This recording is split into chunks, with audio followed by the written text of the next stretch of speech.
Mr. Speaker, I've never put the justification for action as regime change.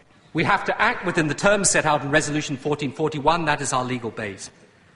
But it is the reason why I say frankly that if we do act, we should do so with a clear conscience and a strong heart. I accept fully that those opposed to this course of action share my detestation of Saddam. Who could not? Iraq is a potentially wealthy country that in 1979, the year before Saddam came to power, was richer than Portugal or Malaysia. Today it is impoverished, 60% of its population dependent on food aid, thousands of children dying needlessly every year from lack of food and medicine, 4 million people out of a population of just over 20 million living in exile. The brutality of the repression, the death and torture camps, the barbaric prisons for political opponents, the routine beatings for anyone or their families suspected of disloyalty. All of that is well documented. Just last week, someone slandering Saddam, tied to a post in a street in Baghdad, their tongue cut out, mutilated, and left to bleed to death as a warning to others. I recall a few weeks ago talking to an Iraqi exile and saying to her that I understood how grim it must be under the lash of Saddam. But you don't, she replied. You cannot. You do not know what it is to live in perpetual fear. And she is right. We take our freedom for granted. But imagine not to be able to speak or discuss or debate or even question the society you live in. To see friends and family taken away and never daring to complain.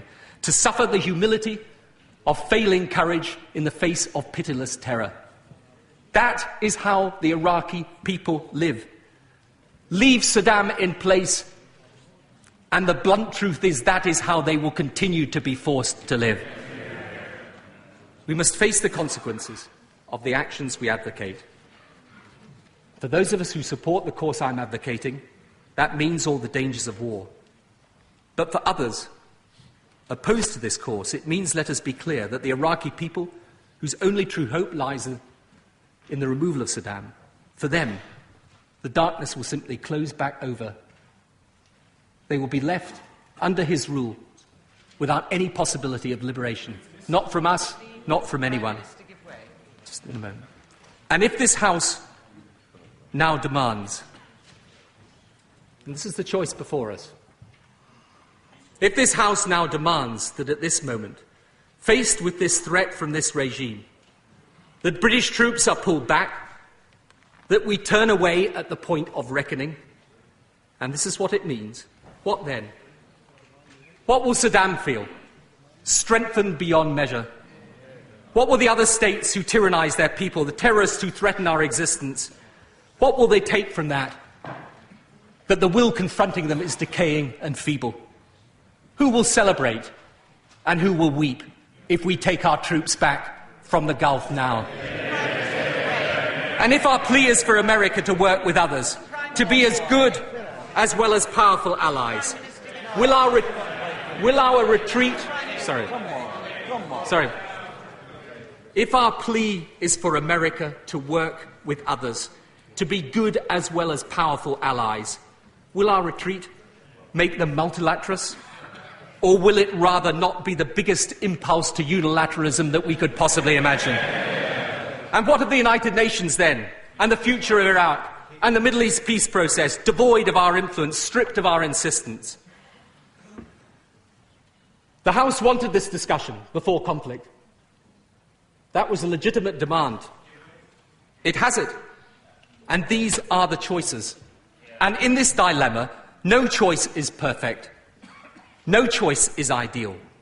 But on this decision hangs the fate of many things, of whether we summon the strength to recognise the global challenge of the 21st century and meet it, of the Iraqi people groaning under years of dictatorship, of our armed forces, brave men and women of whom we can feel proud, whose morale is high and whose purpose is clear, of the institutions and alliances that will shape our world for years to come. To retreat now, I believe, would put at hazard all that we hold dearest. Turn the United Nations back into a talking shop, stifle the first steps of progress in the Middle East, leave the Iraqi people to the mercy of events on which we would have relinquished all power to influence for the better.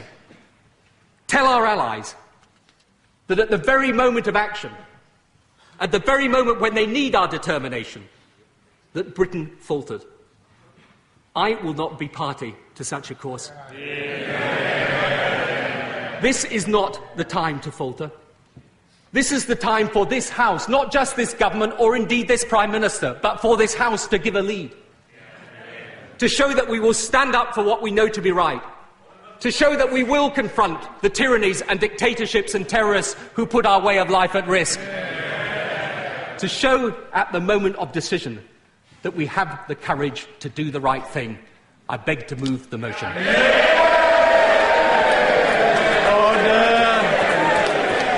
Order.